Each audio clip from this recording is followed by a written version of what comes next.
moo indi loolu. ayca boobu ayca boobu jàng rek de ah. waaw bisimilah mooy dëkk de kon nag supermarché maa ngi lay nuyu. maa ngi lay fay di nuyu say sponsors yu bare. jërëjëf laf cat ci barke tataaru gi. après ma jublu ci les gens normaux ñi nga xam ne daal boops dañuy lire di jënd ay cahier. waaw di dem ay restaurant di dem cinéma dem piscine. di wut diplôme yar seen njaboot. bañ saaganteeg kenn. ndeysaan waaw duñu sol ay veste yu vert rek ay yu orange rek ñoom daal ñoo ngoog les gens normaux. ñooñu ñooy les gens normaux. oui ñëpp mere leen nag. ndax bëri jàmm. lu tax ñuy mere les gens normaux. ah dañ bëri jàmm xam nga fii bëgguñu ko am tuuti kii. tey frais ak yooyu. bëgguñu ko am tuuti paie. waaw. boo amee paie waaye nii yow ñuy mer. yaa ngi wax waxi taximaan yeeg seen soxna xam nga taximaan. mës na fi xew. taximan dafa xew ba léegi. ah non non non temps bi ñuy woy ay laay ñaax maa da caam. laay ñaar waaw yaay sama yaa ma yàlla gënal ñii. mu yow yaay sama. yàlla. yaay loolu sama ko yàlla. maa la wax lii de. mais taximan yi dañoo xew ba léegi de. ah non wàññeeku na tu sais y avait même un feuilleton à la rajo Mokhoura Diéguèye chauffeur de taxi ak Alaaji Mor. ah oui oui non boobu xam nga am permis de conduire sax dafa jafe. donc non c'était Mais le métier vedette. métier vedette. ah oui oui oula. non mais taximan léegi dafa xewi pour yow. ah oui non bokkuloon c'était pas la même hiérarchie. taximan xewiwul de. non. taximan moo xew. Boops. taxi c'est à la page. Boops. dégg nga woy Wally Seck bi taxi love. waaye dama ne la taximaanu temps années 50 ak 60 yi bokkul. c'est pas la même chose. taxi yooyu amoon compteur. yee waaw mooy paa yooyu nga xam dañ doon sañse ba pare. ah dëngal mbaxane bi baax na daal. sañse ba pare dëngal mbaxane bi. yor ñetti kër. ñetti kër di dugal je te vitesse. dis, ba pare taxi bi am compteur. maa loo xam li de. boobu de nekk taximan moom c'était le sommet. mais taximan ba tey nag dañoo nekk à la page. Ibou les gens aiment bien les taximans ils sont stylés léeg-léeg am na benn taximan bu ma doon dugg. xanaa xam nga man damay gaari sama oto dugg taxi. bàyyi fi sama oto parce que dawal bi lay taay. mais taximan boo xam ne xool taxi bi dafa. bien sûr mais ñoom tu sais c'est le premier visage du tourisme donc ñoom su ay gan ñëwee ci dëkk bi. boobu ci pratiquement ci ñoom la ñuy xoolee dëkk bi ni mu bindoo moo tax dañu war a di gën a voilà wane ne Sénégal kat dëkk bu civilisé la non c'est les premiers visages que tu rencontres. d'accord. baax na daal ay caaxaan de. am na ay taxi nag yoo xam ne léeg-léeg nga toog ba yàgg kaña gi daw ci. wala buntu bi ubbeeku. ba ngay daw ba yàgg buntu bi mu ne la xëccal.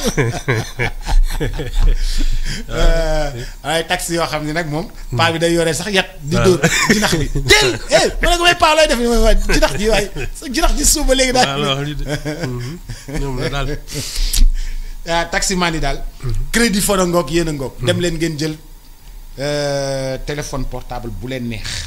Sipex wàññi na li nga xam ne moom moo di njëgu kaye ci rentrée bi 1400 francs paquetu kaye kon bu benn parent jaaxle. 1400 paquetu kaye Alaaji Ibou Fall tey dama bëggoon ñu duggee li nga xam ne moom moo di déguerpissement yi. déguerpissement yi pas ci côté politique. mais ci côté embellissement de la ville. En préparation des Jeux olympiques de la jeunesse. dafa mel ni ñi ngi bëgg a jox Dakar benn une très belle image boo xam ni dañuy defaraat vraiment ñëpp jéem a jaaraat ci yoon. ñëpp lépp teguwaat ci yoon. anarchie bi daal di deñ. bon man xam nga c'est dommage hein, parce que j'ai l'impression que on n'a pas assez mesuré. L'importance des JOJ. xam nga boobu. ça va être une vision mondiovision àddina bi yëpp. maanaam àdduna bi yëpp dañuy seetaan Dakar. c'est ça pendant au moins foog naa ay 10 jours xaw ma ñaata fan. 13 ou 14 15 jours 15 jours. C'est le moment de vendre la destination Sénégal xam nga te bi ñuy naan JOJ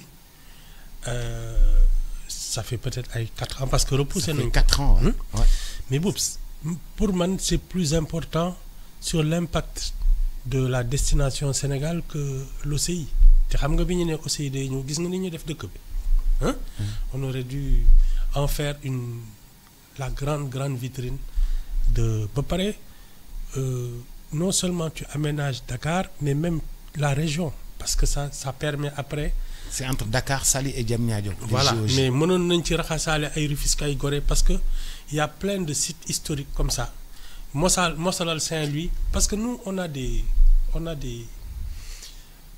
sites historiques nga xam ne balaa par exemple les premiers travaux publics d'Afrique noire c'est à Saint-Louis dafa bëri loo xam ne moom la ñu def léegi kii nu mu tudd dañu fa organiser sax ay festival de jazz ak yooyu mais ce sont les premiers travaux publics d'Afrique noire. Quai des Arts. Quai des Arts. Quai des Arts. Oui moom la. Quai des Arts de Saint-Louis. Oui. Premiers travaux publics d'Afrique noire. Oui. C'est un site historique moo tax bi ñu koy joxe bon xam nga ko nekk nag sa kii. mais c'est un site historique. yu mel noonu nous on a des arguments touristiques yoo xam ne on devrait prendre cette affaire beaucoup plus au sérieux parce que c'est la destination Sénégal, c'est le savoir-faire sénégalais que tu vends au monde entier. C'est pas juste des jeux comme ça, c'est regarder le Sénégal, ça n'a rien à voir avec comme Paris nu ñu engagé woon Paris nu ñu ko defaraatee Paris nu ñu def Paris Saint-Denis nu ñu ko defaraatee du ay ñabal nii rek de il faut refaire toute une ville bu bees stade yu bees aménagement yu bees dëkk bu bees corniche bu bees c'est le moment de dire Diamniadio bees tali yi nekk Saly daa rajaxoo ba voilà un pays où il fait bon vivre, où il faut investir parce que justement yii ñuy def nii pour attirer les investisseurs. Présenter un pays resplendissant pendant les JOJ. C'est plus efficace du benn sax. li APIX si doon def nii. waaw JOJ yee ko gën a efficace. du benn comment yow tu vas mooy xam nga nag ndeysaan su fi corniche bi nekkoon Riviera ay grande marque yooyu nekk fa touristes yi ñoo naan yow tailleur sénégalais yeeg parfum sénégalais yeeg yooyu dàll yeeg ñoom seen yëpp nekk foofu les grands magasins bokk sax waaye de soo ñëwee foofu ba romb Rebeuss romb Assane Diouf qu'est-ce que c'est que ça. non mais Ibou balaa 2026 corniche bi dina pare xam nga corniche bi on avait déjà le budget promenade bi daal la ñuy defar. non corniche bi man je parle pas de la promenade xam nga ñu ngi defar promenade bi. waaw mooy topp géej gi. waaw man en face laa wax. en face de l'autre côté. waaw.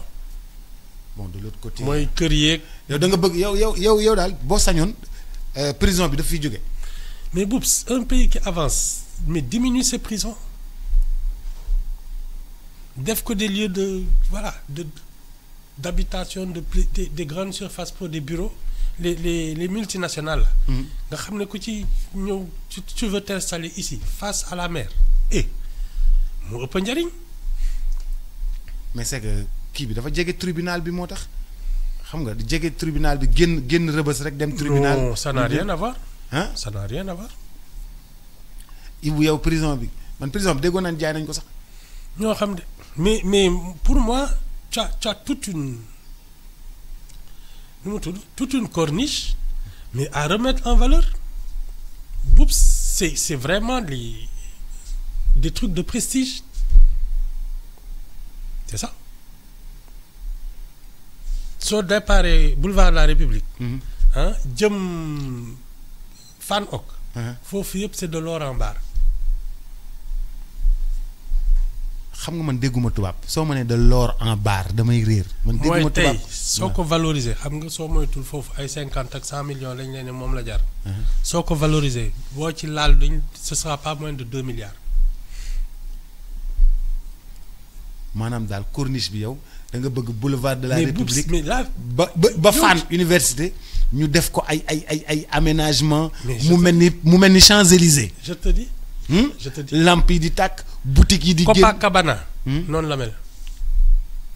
Copacabana Brésil. waaw bi janoog ñun. waaw noonu la mel. Ibou Seck yow boo ñuy wax chaque jour da nga ñuy wax ni yéen da ngeen échec. non dafa mel ni da ñuy wax non mais Boubs xam nga man xam nga lan moo ma jaaxal chez nos leaders politiques là. xëccoo place bi. moo tax ba il se concentre pas sur les vrais problèmes. Comment aménager ce pays? Man je te parle juste de la corniche xam nga lii rek programme la. Je te parle pas de l'intérieur du Sénégal. Il faut y penser il faut se concentrer sur le travail et pas sur les querelles de position loolu moo ñu sonal. ah mais Ibou xam nga pour def loolu nag foog nga am xaalis bu bari aménager. mais tu as déjà le patrimoine foofu. tu as déjà le patrimoine xam nga pour dugal investissement nañ la ne yow lan nga am nga ne mu ngi nii le site. mu ngi nii. waaye yow xaalis bi day gaaw a ñëw. ku ko jox Yérim Sow mu defar ko. il a une banque et il a des trucs. Ils peuvent chercher. Et il sait construire. Je te dis, mais ça, il faudrait que les communes proposent un programme d'aménagement. Ah oui. En donnant aux familles la chance d'enrichir leur patrimoine. Parce que du ñëw jënd ko ci ñoom génne leen naan leen dem leen dëkki gannaaw sa foofu borom mairie bu verte bi. Guédiawaye. Non c'est pas ça. dañ leen di proposer loo xam ne ñoom mën nañ fa dëkk.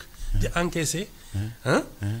ba pare nag on embellit toute la commune. C'est ça le truc mais ñun fii dañuy naan comme kii amul dara na jaay dem kër ga tas nag la famille se disperse ak yooyu c'est pas comme ça que ça doit marcher. dañu war a dimbali famille yi ba seen patrimoine su tolloon ci 100 millions mu toll ci 1 milliard. Ça va aider justement à. ñi nga xam ne ñoo am kër ci corniche bi. waaw. seen kër buy jar 100 millions ñu ne leen jóg leen ñu defar ko dinañ leen jox chaque année 25 millions. te di ngeen fa dëkk. te di ngeen dëkk encore ci kaw. waaw ñu defar ko ba ci kaw. waaw ngeen dëkk ci kaw. di génnee boor bële. waaw ci biir Médina bi ñiy jënd fii di jaaree ci corniche. bureau yeeg yooyu grand magasin yeeg. waaw defar ko ba. Il faut redistribuer la richesse, pas redistribuer la pauvreté. Parce que jënd ko ne leen dem leen tasaaroo ça c'est redistribuer la pauvreté. mais bu ñu defee loolu nu ñuy def ba gars yi bañ a saw ci miir yi. ah foofu doo ko ñeme sax boops am na place yoo xam ne soo fa rombee doo fa ñeme sax. da ngay defar ba pare gars yi di ñëw di saw ci miir yi. non et puis tout ça c'est des aménagements il y a des toilettes publiques il y a tout ce qu'il faut. Ouais. Il faut tout aménager. nga ñëw dugal 100 francs bunt bi ubbeeku nga dem tuur ndox. 100 francs sax c'est pas la peine. Toilette publique rek jël ko ci seen impôt.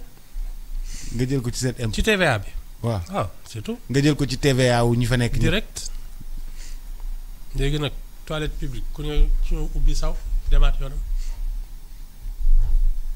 dina fay te du ko yëg. dina fay te du ko yëg. yow boo defaree fii nu mu tuddati corniche bi. man ma jël corniche bu Guédiawaye bi. xam nga corniche bu Guédiawaye bi dañoo am géej. sur ay kilomètres. mais Boubs je te dis c'est tout le Sénégal qui est mine d'or. ah oui. kilomètres ñun ñoo sàggan rek. ay kilomètres. je te dis. ñun ñoo sàggan corniche bu Guédiawaye bi boo rombee Cambérène ba pare. ay kilomètres. En fait dañu sàggan. parce que waroon nañu xam le potentiel de ce pays. Boubs c'est pas rien. ñun moom fii loo fi làmb. c'est une fortune. il suffit juste d'aimer travailler parce que nag loolu liggéey la laaj. mais JOJ. Jeux olympiques de la jeunesse bi. moom daf ñoo war a propulser à travers le monde. oui mais ça peut. propulser le pays à travers le monde. Mais ça l'image du pays. ça peut être à double tranchant. c'est-à-dire. parce que si justement on rate ce rendez-vous c'est notre image qui va se dégrader. c'est à double tranchant. si on rate le rendez-vous dañuy naan mais attends ça c'est un petit pays de rien. Pour la première fois les Jeux olympiques de la jeunesse en Afrique. Jeux olympiques tout court. Les Jeux olympiques en jeunesse Afrique. ak bañ jeunesse c'est des Jeux olympiques. Pour la première fois en Afrique. Faut pas rater ce rendez-vous. Déjà pour que l'on se dise mais attends ay coupe du monde ak ay yooyu ça peut venir en Afrique. C'est possible. Un, deux, c'est là que tu attires le plus d'abord les touristes. Tu vends la vitrine sénégalaise. Comme et puis nous sommes la porte de l'Afrique. Déjà donc ñun ku fi bëgg a ñëw tu te dis ah Sénégal kat Dakar et cetera. Ça c'est un atout boo xam ne keneen am ko. léegi nag nga ñëw fekk un pays stable. Politiquement. hein, avec des institutions fortes qui garantissent, qui protègent les investisseurs avec leurs droits. Mais boups, tu n'as pas besoin d'organiser des foires avec des yeux. Les gens viendront tout seuls.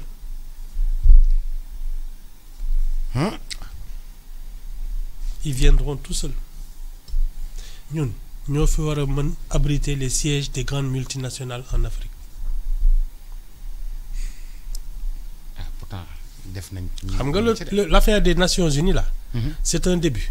Nous avons un siège. Par exemple, une multinationale qui veut s'implanter en Afrique. Et Dakar est installé. Imagine un peu le nombre d'emplois. Est-ce que vous savez que biscuiterie bi gëna mag ci aduna bi Sénégal la nek? Bu Medina bi ni. FKS. FKS c'est sur la route de Rufisque. Afrique yépp ñoo leen di jox ay biscuits. Dafa melni romb na ko de. FKS sur la route de Rufisque, sur la route nationale. Ça me dit quelque chose. Sur la route nationale. Biscuiterie bi gëna mag ci Afrique ak ci aduna bi yépp Sénégal la nek. En tout cas, de l'aide, on a une chance que très peu de pays, en Afrique, mais dans le monde. Ah oui. Nous, notre potentiel, il est quasiment unique au monde. Mais dans la politique, en tout cas, on a un problème de leadership. Parce que xëccoo place. moo ñu sonal. Mana. C'est ça. C'est ça de. Mana gi daal ñun daal. On a on ne mesure même pas l'importance, le potentiel qu'on a. C'est que xam nga.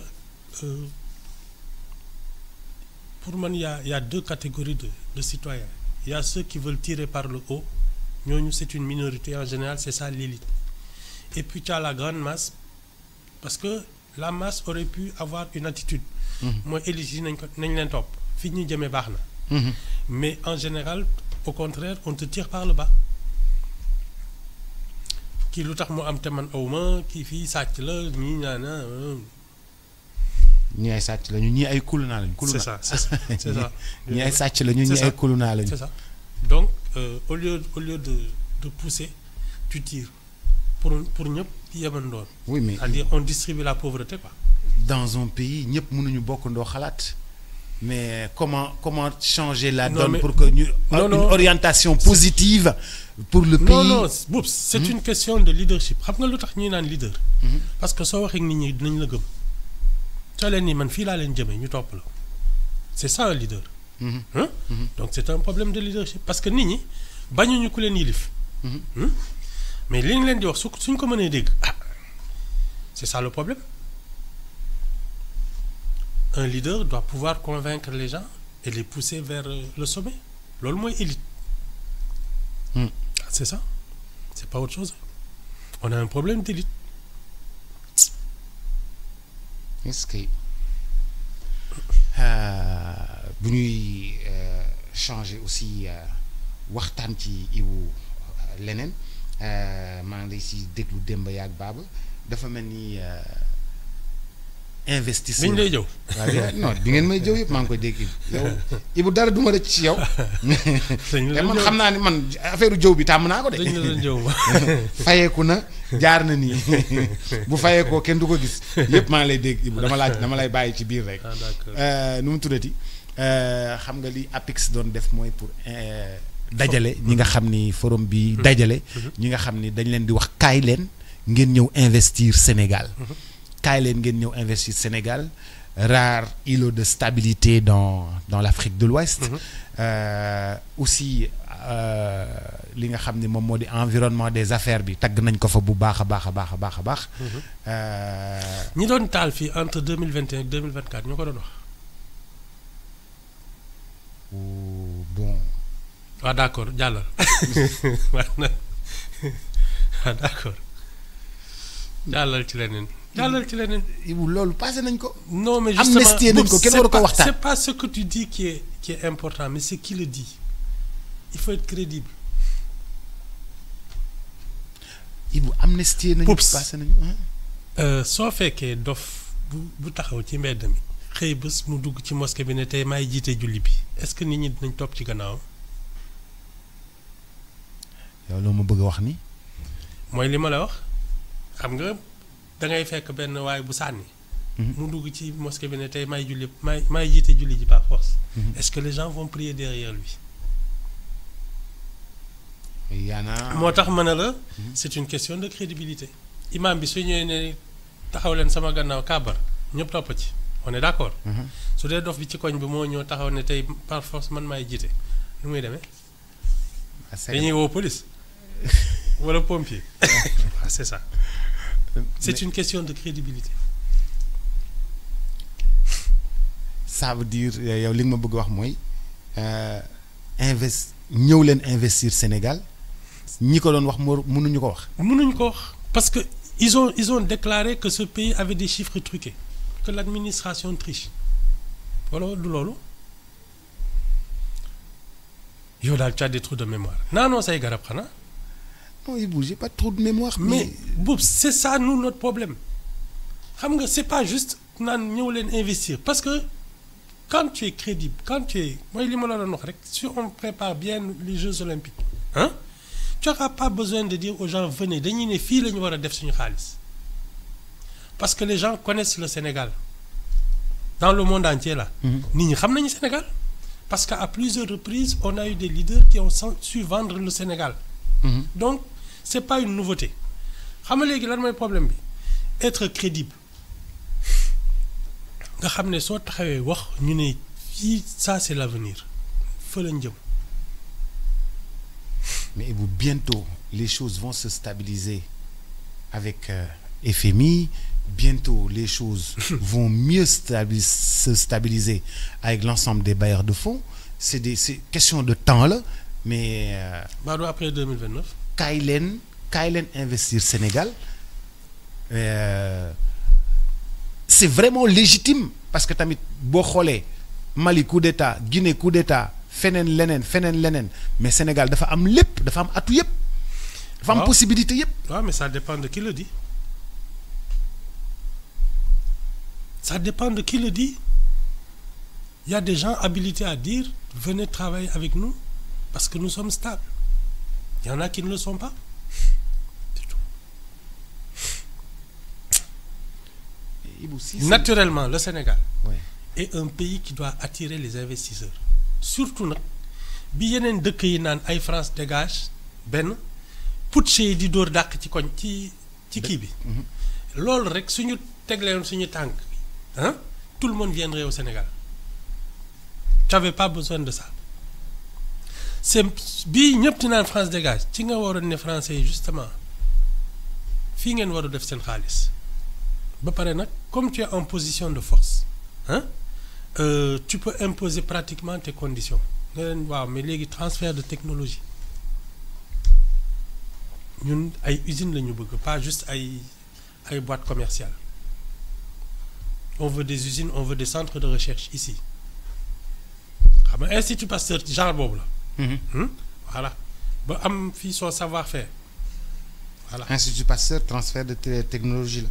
Bien sûr toi aussi. Hein? Ah à ton avis. ñi defar ay vaccin ak yooyu. waaw waaw qu'est-ce que tu crois. vaccin yi daan jëndi ñu koy defaree fii di defar fii di yóbbu ci sous-région. nous c'est nous qui aurions dû profiter de cette situation-là dans toute l'Afrique ñii di xam di ximi di kii. mais nous on a fait comme tout le monde alors. mais on n'est pas comme tout le monde ñaata yoon laa la ne nous sommes un pays en Afrique nous ne sommes pas un pays africain. Poups jël naat sa garab waay. non mais Ibou après ñun bu ñu defee loolu ba pare mais après dem nañ. def ngeen lan. bu ñu waxee ni France dégage kii fii déconné def ni ba pare. après ñëw nañu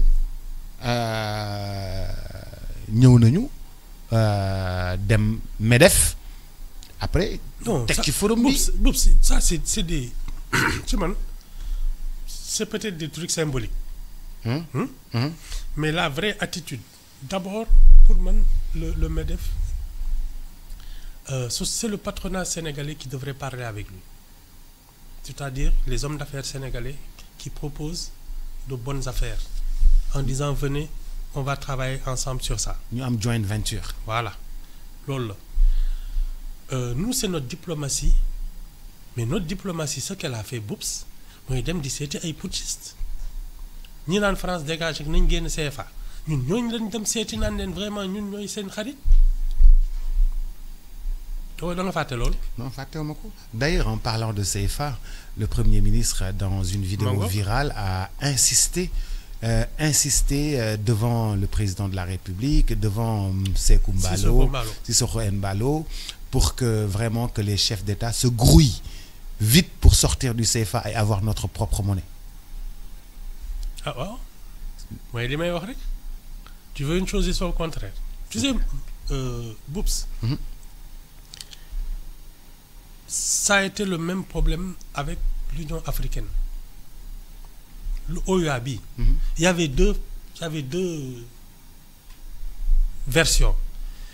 Ce qu'on a appelé le groupe de Casablanca mooy ñoom Nkrumah ak ñoom Sékou Touré ñooñu ñoom dañu ne dañ koy def benn yoon une armée africaine une monnaie africaine nañ ko def léegi benn yoon dàq tubaab yi fi ne yëpp.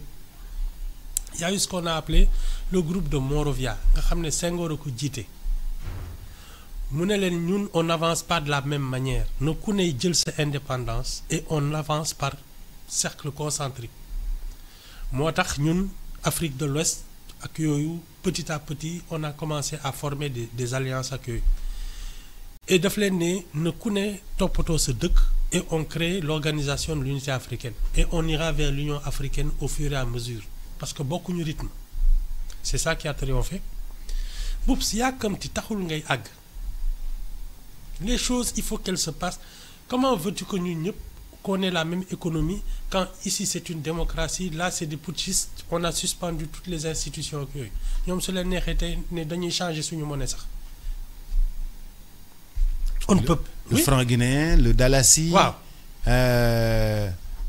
ku ci nekk yaa ngi ak sa benn weccit ci koñ bi. waaw comment veux-tu qu'on fasse une monnaie commune avec des gens comme ça dafa jotul c'est tout ñun lii nga xam ne ça nous permet d'être au moins dans 10 pays xaw ma ñaata lañu. En attendant. C'est mieux que rien. En attendant. Surtout qu'il y a le CFA en Afrique centrale. Oui. Voilà nga yokk ko ci. mais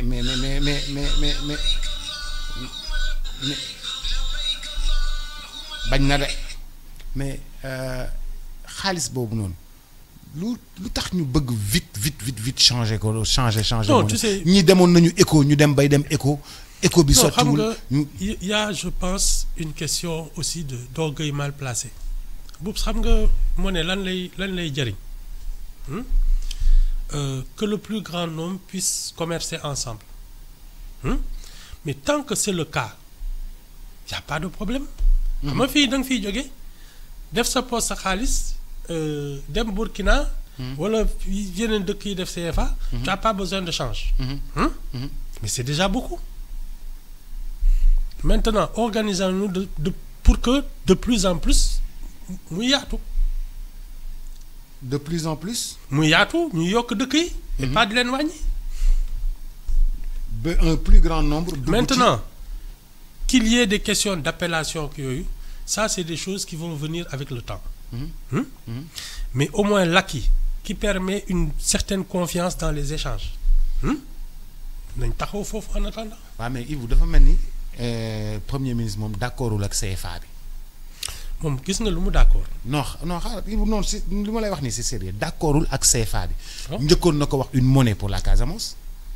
ñëwaat encore devant les présidents il leur dit faites vite sinon les peuples vont le faire pour vous il n'est pas d'accord avec le CFA et ça veut dire que garantie souveraine bi nga xam ne moom la France yore il dit que il faut que loolu deñ.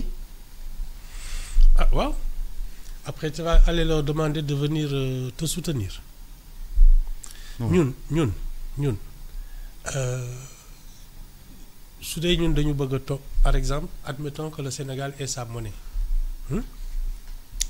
Comment on va acheter, avec quelle monnaie on va acheter en Chine en disant ñun daal. dañuy wecceeku rek dollar. waaw mais yow bi nga xamee ne yow tu as une monnaie qui est encore plus fiable. Parce que yow kese ak sa bopp. tu sais pas, tu ne sauras jamais combien tu vas acheter le dollar pour acheter ailleurs. amul stabilité. Ça va se fixer après. D'accord. Ça va se fixer en bourse. Après waaw. Bourse. waaw. ñun si on avait une économie forte. nga xam ne nit ñi ñoo ñu soxla di jënd si ci ñun. des produits finis ak yooyu xam ne ñun ñooy exporté ak yooyu xëy na su boobaa ñu mën a tiitaru. ñun fu mu nekk nii on importe.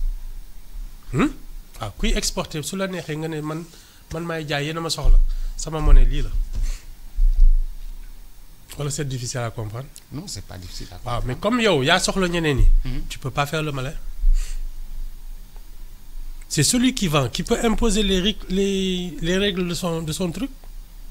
yow da ngay ñëw soxla ma par force. mënuñu saa yu ñu bëggee def dara. lu ñu bëgg a def. dañuy dem jaar ko ci France suñu France di tëgg suñu xaalis. di defar suñu xaalis. du ñu ko yónnee waaw. Boops waaw. da ngeen koy bañ a dégg. L'ADN français est dans la République du Sénégal. waaw Sénégal xam nga yow loolu dafa leen naqadi ba yéen a ngi changé ay turu tali. waaw mais France mi nga xam ne fa la ñuy tëggee suñu xaalis ba pare di ñu ko jox compte goutte ñu nekk nii sonn ba bëgg a dee. ñi ko décidé li nga liggéey ngay fayee ko ñun ñii suñu liggéeyoon loo xam ne notre balance serait excédentaire mais du ñu am problème balance commerciale excédentaire du am problème yow tu exportes plus que tu n'importes. Et tu exportes des produits finis mais boobu doo am problème mu monnaie yow lañ soxla. yaay fixé ses coûts. Le problème c'est nous, qu'est-ce que nous produisons? Quelle est notre économie? C'est pas les histoires de monnaie de billets yooyu. C'est qu'est-ce que nous produisons? Quelle est notre richesse? Doper la production. Et la transformation. Et la transformation. loolu soo fa tolloo nga xam ne tous les pays aux alentours là ba ci même Europe ak yooyu. tu leur vends des produits finis. su boobaa nag su la neexee nga wut sa monnaie boobu.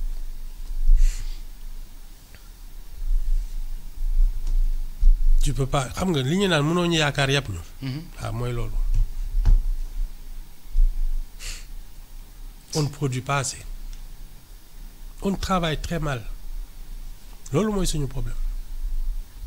xam nga su àddina bi yëpp bëggoon ñëw Sénégal pour tourisme pour jënd ay yére pour jënd ay dàll pour def ay kii ñeen ñu fii ku fiy dugg franc Sénégal ngay kii ñu wéyee ko nu mu ñu neexee ay butut ak ay yooyu Pikine ak yooyu suñu neexee da ngay ñëw jënd si xam nga. waaw mais on te fixe le taux qu'on veut n'est-ce pas. mais comme ñun ñooy dem di wër di naan. Vraiment war ngeen ñu dimbali accompagner ñu seen yéen la ñu soxla ak yooyu. Tu crois qu'on peut faire les malins avec une monnaie? D'accord Ibou yow boo doon tuddee xaalis Sénégal noo koy tuddee luy Pikini. amoon na temps dañu doon woowee Pikini xaw ma ñaata xaw ma lan. benn Pikini xaw ma Pikini xaw ma ñaata. yow suñu xaalis bu ñu doon defar xaalis Sénégal noo koy tuddee. xalaatuma ko sax. Pikini moom mooy lan moom. xam fii de léeg-léeg ñu ne la kii de Pikini yoroo ko. Ibu jógal dem. waaw dem na. monnaie Sénégal Pikini nga koy tuddee. Ibu yow mais lan mooy Pikini ci boppam. xam Pikini production. yooyu la rek. Au revoir, ciao. Merci beaucoup monsieur Fall. Belle journée. Rendez-vous lundi prochain Inch'Allah. lu tax lundi. non monsieur Ndiaye dafa feebar. puis monsieur Ndiaye. monsieur Ndiaye xam du nga ki nga doon taxaw fii naan dafa yaru ak yooyu. non monsieur Ndiaye dafa yaru monsieur Ndiaye moom dafa yaru mais booy agresseurs yi.